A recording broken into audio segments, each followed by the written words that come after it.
Hello everyone, आज हम एक काफ़ी इंपॉर्टेंट टॉपिक डिस्कस करने वाले हैं जो कि है मोनोक्लोनल एंटीबॉडीज़, उसके बेसिक कॉन्सेप्ट से रिलेटेड। इस कॉन्सेप्ट से जीपैट में, अलग फार्मासिस्ट एग्जाम्स में बहुत सारे क्वेश्चन पूछे जाते हैं। इस पूरे टॉपिक को, इसके कॉन्सेप्ट को, कौन कौन सी मोनोक्लोनल एंटीबॉडीज़ होती हैं, कैसे मोनोक्लोनल एंटीबॉडीज़ बनाई जाती हैं, कौन कौन सी डिजीज़ में हम इनको यूज़ करते हैं, उस सब के बारे में हम डिस्कस करेंगे। उस सब के बारे में आज हम देखेंगे इस वीडियो लेक्चर में। क्लियर है? तो जब हम बात करते हैं एंटीबॉडी की, तो एंटीबॉडी से हमें दिमाग में क्लिक होता है कि इम्यून सिस्टम का वो फाइटर जो हमें बाहर के कोई भी इन्फेक्शन से बचाता है। तो कुछ टर्मिनोलॉजीज जो हैं वो आपके दिमाग में क्लियर होनी चाहिए। जैसे कि एंटीजन क्या होता है?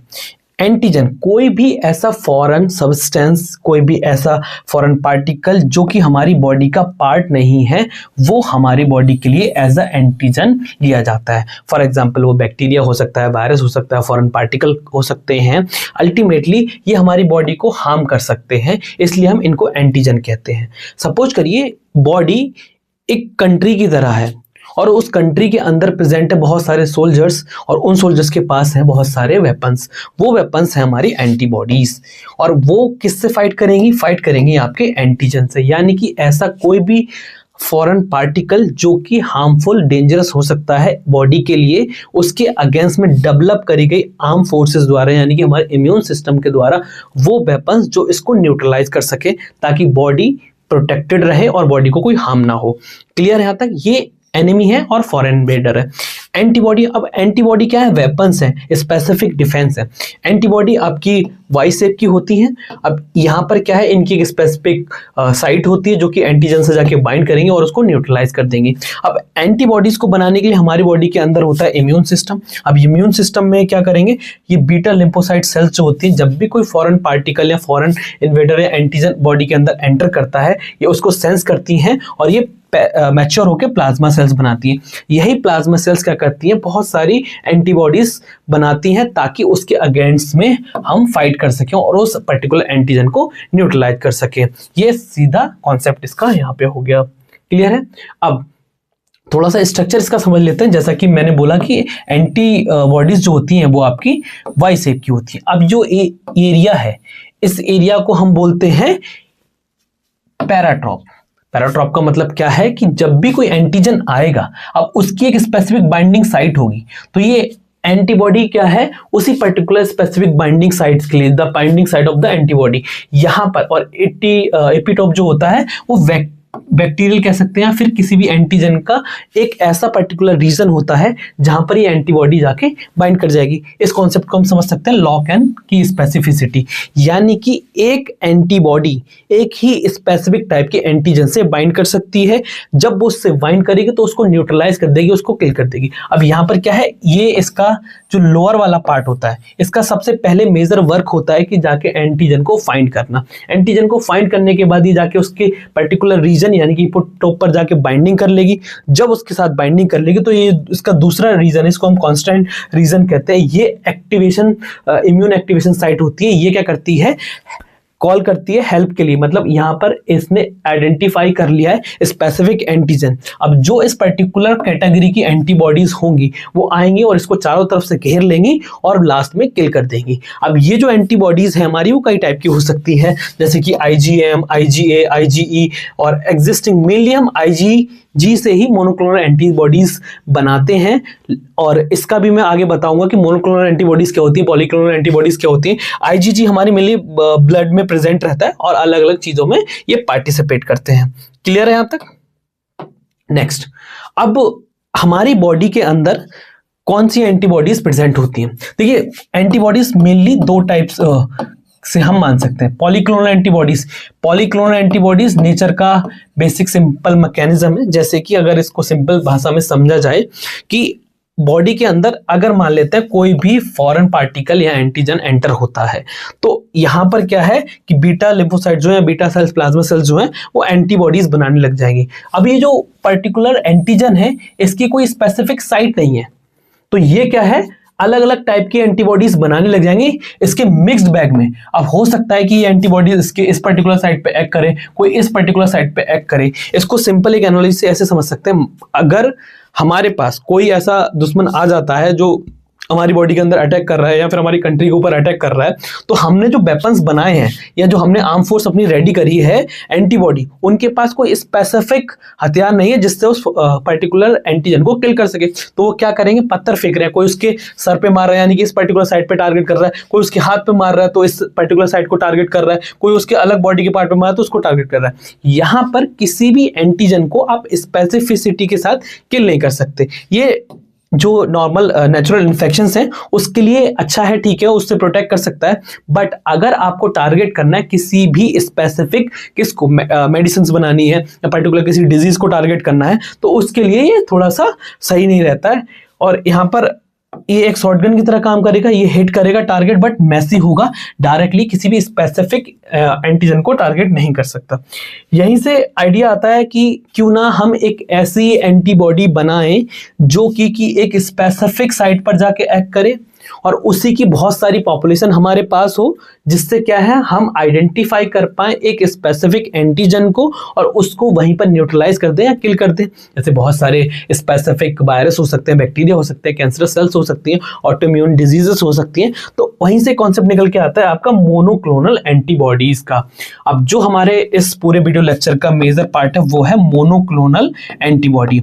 जैसा कि नाम बता रहा है, मोनो और क्लोनल, इसका कहने का सिंपल सा मतलब, मोनो का मतलब होता है सिंगल या वन, क्लोनल का मतलब होता है एक ही पर्टिकुलर प्लाज्मा सेल से बनाई गई एंटीबॉडीज। अब देखिए हम क्या करेंगे, यहां पर मान लेते हैं ये कोई एक एंटीजन आया, इसके लिए अब ये डिफरेंस यहां पर ये है कि जितनी भी मोनोक्लोनल एंटीबॉडीज हैं बॉडी में तो बन नहीं सकती, बॉडी के अंदर तो आपकी पॉलीक्लोनल एंटीबॉडीज बनेंगी। तो यहां पर हम क्या है, स्पेसिफिक एंटीबॉडीज को बाहर लैब में सिंथेसाइज करेंगे। अब लैब में सिंथेसाइज करने के लिए हमें पर्टिकुलर एक टेक्नोलॉजी चाहिए, लेकिन उससे पहले हम समझते हैं ये है क्या। मोनो का मतलब होगा आपका वन, क्लोन का मतलब क्या होगा, from same clone. The medical advantage का ये होगा कि सबसे पहली बात कंसिस्टेंसी हमको मिल जाएगी, एवरी बैच आइडेंटिकल होगा और स्पेसिफिसिटी इसके अंदर आ जाएगी और रिप्रोड्यूसिबिलिटी भी इसके अंदर आ जाएगी। सिंपल भाषा में हम कहें कि एक ही प्लाज्मा सेल से हम मल्टीपल एंटीबॉडीज बना सकते हैं। फॉर एग्जांपल एक ही क्लोन कि अगर इस पर्टिकुलर एंटीजन को हम ए बी मान लेते हैं, अब इस ए बी को हमें किल करना है, तो इसके लिए हमने आइडेंटिफाई कर ली अपनी पर्टिकुलर एक एंटीबॉडी जो है ए एन। अब ये क्या है, इसी से हम मल्टीपल कॉपीज बना ले, ये बन रही है मान लेते हैं हमारी एक प्लाज्मा सेल से ए एन डब्ल्यू, और इसी से ये मेन प्लाज्मा सेल है, ये इस पर्टिकुलर चीज को बनाएगी। तो इस क्लोन से ही हम बहुत सारी एंटीबॉडीज बना सकते हैं, जिससे क्या है कि हम एक स्पेसिफिक एंटीजन को किल कर सके। यानी कि सेम प्लाज्मा सेल से, सेम क्लोन से मल्टीपल कॉपीज बना लेना एंटीबॉडीज की, वो हमारी क्या कहते हैं, मोनोक्लोनल एंटीबॉडीज होती हैं।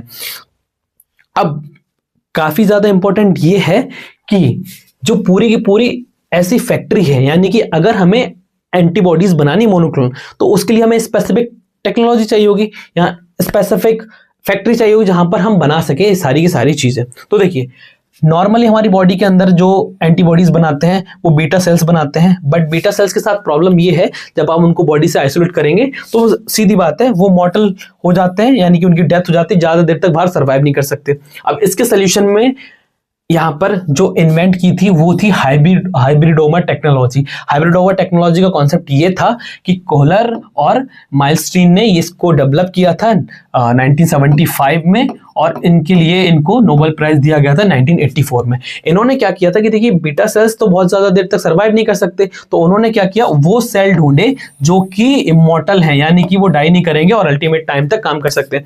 ये एंटीबॉडी प्रोड्यूस कर सकते हैं बट ये एंटीबॉडी प्रोड्यूस नहीं कर सकते। तो इन्होंने क्या किया, इस बीटा सेल्स को लिया और माइलॉइड सेल, कैंसर सेल को लिया, माइलोमा सेल्स को, जो इमॉर्टल हैं और रैपिड डिवीजन इनके अंदर में होता है, इनको आपस में फ्यूज करा दिया, और इनको फ्यूज कराने के बाद हमें जो मिला वो हमारी मिली हाइब्रिड सेल। हाइब्रिड सेल क्या है, ये हमारी हाइब्रिडोमा सेल्स हैं। अब इनके साथ में हमारी plasma cell, beta cells involve हैं, ये एंटीबॉडी प्रोड्यूस कर सकती हैं, इजीली डाई नहीं होंगी, और ये क्या है, इमॉर्टल बन जाती हैं। नाउ हमारे पास एक फैक्ट्री पूरी की पूरी सेटअप हो गई, जिससे हम मल्टीपल एंटीबॉडीज, मोनोक्लोनल एंटीबॉडीज को सिंथेसाइज कर सकते हैं for specific target, for specific function. Clear है। अब इसी को थोड़ा सा समझ लेते हैं कि ये आपकी हाइब्रिडोमा टेक्नोलॉजी है क्या। हाइब्रिडोमा टेक्नोलॉजी को समझने के लिए सिंपल सा एक कॉन्सेप्ट है कि हमें क्या करना है, सबसे पहले आपको एक स्पेसिफिक एंटीजन सिलेक्ट करना होगा, जिसके लिए आपको क्या करनी है, एंटीबॉडी प्रिपेयर करनी है। अब एंटीबॉडी प्रिपेयर करनी है तो हमने मान लेते हैं अपना कोई भी एक एंटीजन सिलेक्ट कर लिया, और उस एंटीजन को सिलेक्ट करने के बाद हमने उसको क्या कर दिया, माउस के अंदर इंट्रोड्यूस कर दिया, यानी कि इम्यूनाइजेशन कर दिया, इंजेक्ट कर दिया अपना पर्टिकुलर एंटीजन। अब क्या है, माउस के अंदर क्या करेंगे, एंटीबॉडीज डेवलप होंगी। जब वो एंटीबॉडीज डेवलप होंगी तो उसके स्प्लीन में जाके वो बनने लगेंगी। वहीं से हम क्या करेंगे, उसके स्प्लीन को हार्वेस्ट कर लेंगे, निकाल लेंगे बाहर, और उन बीटा सेल्स को आइसोलेट कर लेंगे। वो बीटा सेल्स जिनके पास करेक्ट एंटीबॉडी बनाने के लिए बट ये बनाने की पावर है, बट ये क्या है, ये बहुत जल्दी डाई हो जाएगी, मर जाएगी, क्योंकि बाहर नहीं रह सकते। इसके लिए हम क्या करते हैं, सिलेक्ट करते हैं स्पेसिफिक टाइप की आपकी माइलोमा सेल्स जो कि इसके साथ में कंपैटिबल हो। जब इसके साथ में कंपैटिबल होंगी, किसके लिए, हमें इमॉर्टैलिटी करनी है इनकी। अब एचजीपीआरटी एंजाइम्स, इसके बारे में हम आगे डिस्कस करेंगे। अब यहां पर देखिए हमने क्या लिया, स्प्लीन से आपकी बीटा सेल्स, प्लाज्मा सेल्स को आइसोलेट कर लिया, उनको मिक्स कर दिया किसके साथ में, माइलोमा सेल्स के साथ में, जिससे क्या होगा, इनकी एक हाइब्रिड सेल बन जाएगी। अब हमारे पास 3 टाइप की सेल्स यहां पर बनेगी। अब हमें क्या चाहिए, हमको चाहिए स्पेसिफिक हाइब्रिड सेल। अब इसमें 3 टाइप की कौन सी बन जाएंगी आपकी, पहली बन जाएंगी अनफ्यूज्ड, यानी कि जो सेल आपकी माइलोमा सेल्स के साथ में रिएक्ट नहीं हुई, उन्होंने फ्यूज नहीं किया, वो बचेंगी। उसके अलावा हमारी बचेंगी अनफ्यूज माइलोमा सेल्स, ये भी तो ये तो नेचुरली डाई हो जाएंगी, बट इनसे हमें इसको आइसोलेट करने के लिए हम यूज करते हैं हैट मीडियम, हाइपोजेंथिन, अमाइनोपेक्टिन और थाइमिडीन। इससे क्या होता है कि हम स्पेसिफिक टाइप की अपनी जो हाइब्रिडोमा सेल्स हैं, यानी कि हाइब्रिड सेल्स हैं, उनको आइसोलेट कर लेते हैं, रिमेनिंग सेल्स आपकी डाई हो जाती हैं। अब यहां पर एक चीज और है कि जो हाइब्रिडोमा सेल्स हैं, उस पर्टिकुलर मीडियम में बहुत सारी सेल्स बनी होंगी, तो हम यहां पर एक स्पेसिफिक टाइप की हाइब्रिडोमा सेल्स को लेते हैं, जिससे हमें क्या है, स्पेसिफिक अपनी मोनोक्लोनल एंटीबॉडीज बनवानी है। क्लियर है यहां तक। अब यहीं पर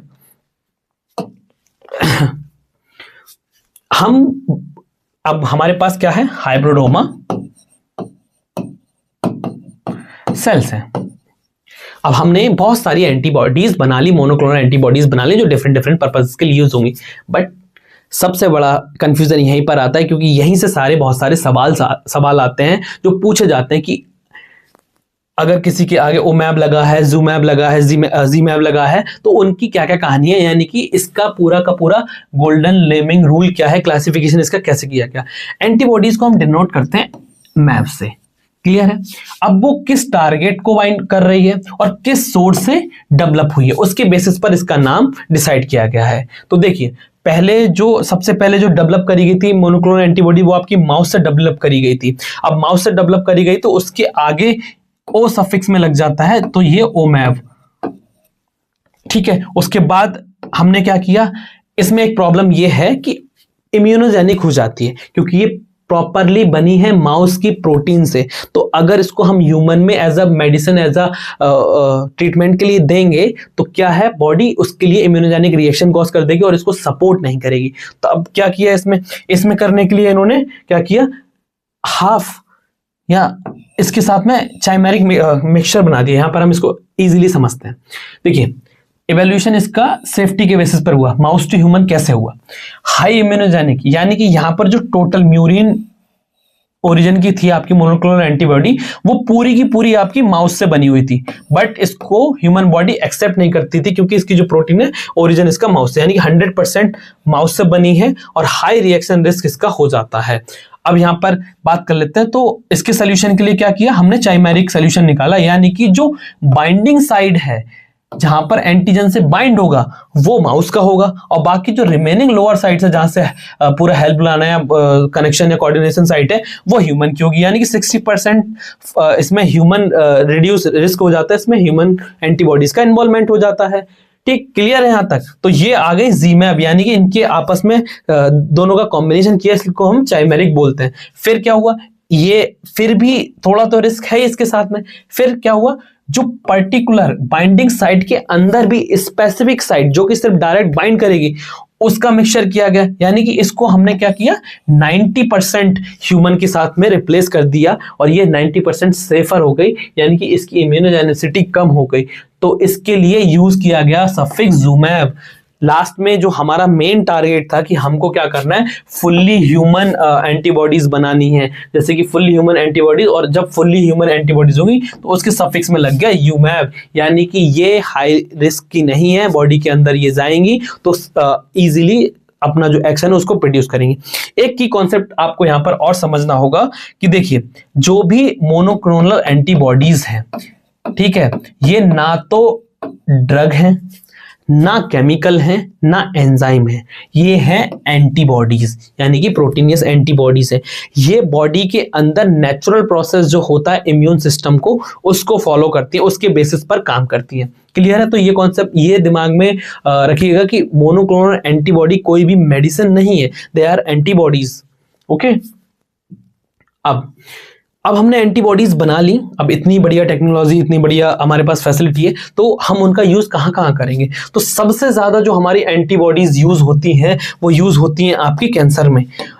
ऑलमोस्ट 50 एंटीबॉडीज हमारे पास ऐसी हैं जो आपकी कैंसर पे यूज की जाती हैं। अब इनके अलग अलग टारगेट होते हैं। फॉर एग्जांपल, अगर ग्रोथ सिग्नल, देखिए कैंसर की सेल क्या है, एक तो ऑलरेडी वो अलग टाइप की सेल्स हैं, अनकंडीशनली डिवाइड कर रही हैं, बहुत ज्यादा प्रोलिफरेशन उसमें हो रहा है, तो अब क्या है, उनके जो ग्रोथ सिग्नल्स हैं वो भी नॉर्मल सेल के अकॉर्डिंग अलग होंगे। अब यहाँ पर बहुत सारे हमको टारगेट साइट्स मिल जाएंगे, बहुत सारे इनके रिसेप्टर्स मिल जाएंगे, इनको हम टारगेट कर सकते हैं किससे? मोनोक्लोनल एंटीबॉडी से। अगर हमें कैंसर की सेल्स को किल करना है, उस पर्टिकुलर टारगेट को हम सिलेक्ट करेंगे, उस टाइप की एंटीबॉडीज बनाएंगे और कैंसर को किल कर देंगे यहाँ पर, यानी कि ग्रोथ सिग्नल को स्टॉप कर सकते हैं। ये इसका टारगेट मैकेनिज्म हो गया। सेकेंड क्या है?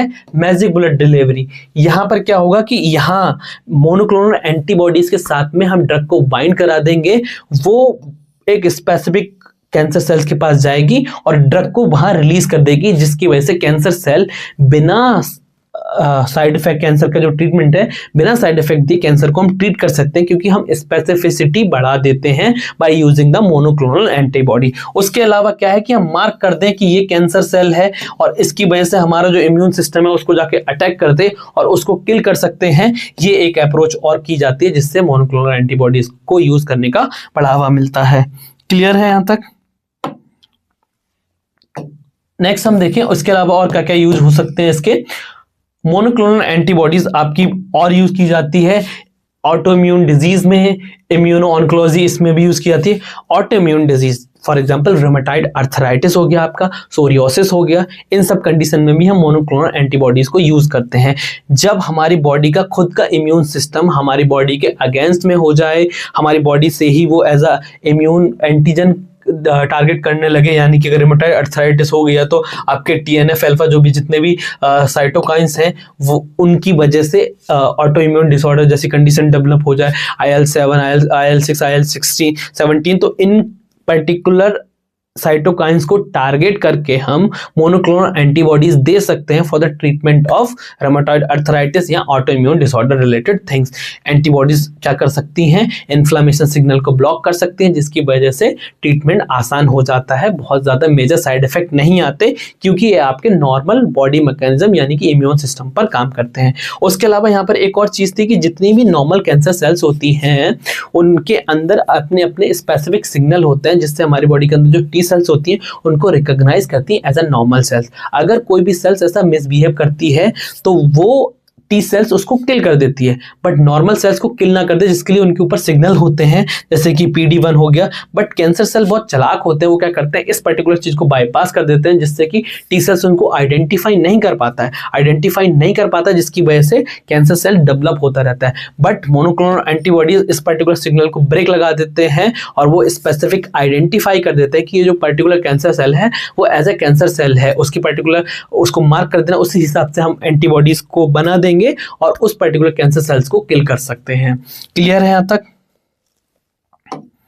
अब इसके अलावा और किस किस चीज में एंटीबॉडीज आपकी यूज की जाती हैं? इन्फेक्शियस डिजीज में कोविड हो गया, RCV, एबोला वायरस, क्योंकि दे आर ऑल्सो एंटीजन और हमारी बॉडी में आके इन्फेक्शन कर सकते हैं। अगर हम इनके स्पेसिफिक एंटीजन बाइंडिंग साइट को देख लें जहां पर हम एंटीबॉडीज को बाइंड करा सकते हैं, तो इजीली हम इन सब इन्फेक्शियस डिजीज को भी टारगेट कर सकते हैं बाय यूजिंग मोनोक्लोनल एंटीबॉडीज। उसके अलावा न्यूरोलॉजी में भी मल्टीपल स्क्लेरोसिस, जहां पर बहुत सारे ऐसे बायोमॉलिक्यूल्स जो इन सब डिजीज को कॉज कराने में रिस्पॉन्सिबल होते हैं, चाहे वो प्रोटीन हो या फिर एबनॉर्मल प्रोटीन की ग्रोथ होने लग जाए, और ऐसी कोई भी चीज जो कि इन सबको कॉज करता है, जिसका टारगेट साइट हम डिसाइड करके उसके अगेंस्ट में एंटीबॉडीज डेवलप कर सकते हैं, जो इसमें 10 से 12 एंटीबॉडीज भी डेवलप हो चुकी हैं।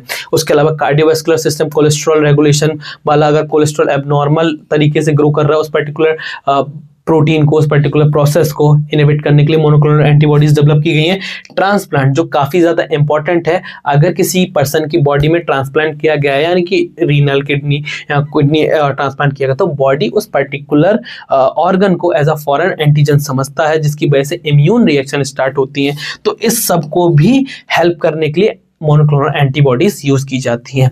इसके बिहाइंड का मैंने आपको पूरा कॉन्सेप्ट समझा दिया कि मोनोक्लोनल एंटीबॉडीज होती क्या है, कैसे काम करती है, कहां से डेवलप हुई, फ्रॉम द बेसिक। ये पार्ट 1 है मोनोक्लोनल एंटीबॉडीज का। अब जो हमारा नेक्स्ट लेक्चर है, वो नेक्स्ट लेक्चर होगा आपका, हम कितनी सारी एंटीबॉडीज हैं जो मोनोक्लोनल एंटीबॉडीज बन चुकी हैं कैंसर के लिए, उनकी स्पेसिफिक नाम किस चीज में यूज होती है, जिससे रिलेटेड कई बार बहुत सारे क्वेश्चंस आ जाते हैं, जैसे रिटुक्सिमैब है, इन्फ्लिक्सिमैब है, ओमालिजुमैब है, बहुत सारी आपने मोनोक्लोनल एंटीबॉडीज के बारे में सुना होगा। अभी आपने ये आइडेंटिफाई कर लिया कि कौन कौन सी उनके सफिक्स के नेम के बेसिस पर हम उनको डिफ्रेंशिएट कर सकते हैं। नेक्स्ट क्लास जो होगी हमारी, उसमें हम आपको स्पेसिफिक डिजीज कंडीशन के हिसाब से बताएंगे कि कौन कौन सी मोनोक्लोनल एंटीबॉडीज जो हैं किस किस पर्टिकुलर डिजीज के लिए response as a drug of choice की तरह एक्ट करती हैं। सो अगर इनमें से आपको की टेक अवे हम डिस्कस करें कि इस पूरे लेक्चर का समराइजेशन, एंटीबॉडीज हमारी बॉडी के वेपन्स हैं, बाइसेप्ट के होते हैं, प्रोटीन है, लॉक ऑन की कॉन्सेप्ट पे काम करते हैं, एंटीजन से जाके बाइंड कर लेते हैं और उनको न्यूट्रलाइज कर देता है या फिर उनको किल कर सकते हैं। इनोवेशन क्या है, मोनोक्लोनल एंटीबॉडी बॉडी के अंदर पॉलीक्लोनल एंटीबॉडीज का कॉन्सेप्ट चलता है, यानी कि एक एंटीजन के लिए मल्टीपल एंटीबॉडीज बना दी जाती हैं ताकि कोई ना कोई उसके साथ में बाइंड करे।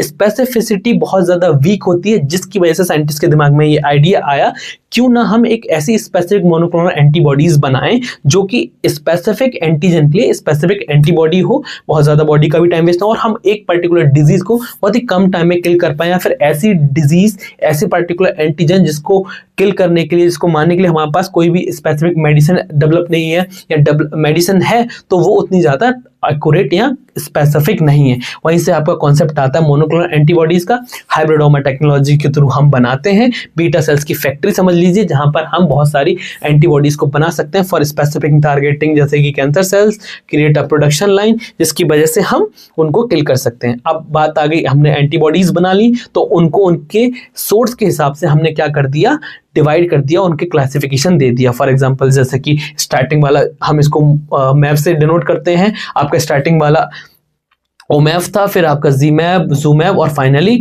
यूमैब। यानी कि इसमें अगर हम बात करें तो जितनी ज्यादा लेस इम्यूनोजेनिक होगी उतनी ज्यादा सेफ होगी। स्टार्टिंग की जो ट्रेडिशनल मोनोक्लोनल एंटीबॉडीज थी वो ओमैब से स्टार्ट होती थी, यानी कि फुल्ली रिलाई करती थी माउस के सोर्स पर, फिर ह्यूमंस के साथ में इनकॉर्पोरेट करके उनकी परसेंटेज को कम किया गया, जिससे कि लेस इम्यूनोजेनिक या सेफेस्ट वो ड्रग्स बन सके। इसका इम्पैक्ट ये हुआ कि जो स्पेसिफिक टारगेटेड वाली डिजीज हैं उनको हम इजीली न्यूट्रलाइज करा के ठीक कर सकें। आपको ये लेक्चर अच्छे से समझ में आया होगा। अगर कोई डाउट है तो आप कमेंट सेक्शन में पूछ सकते हैं। Thank you for watching this video.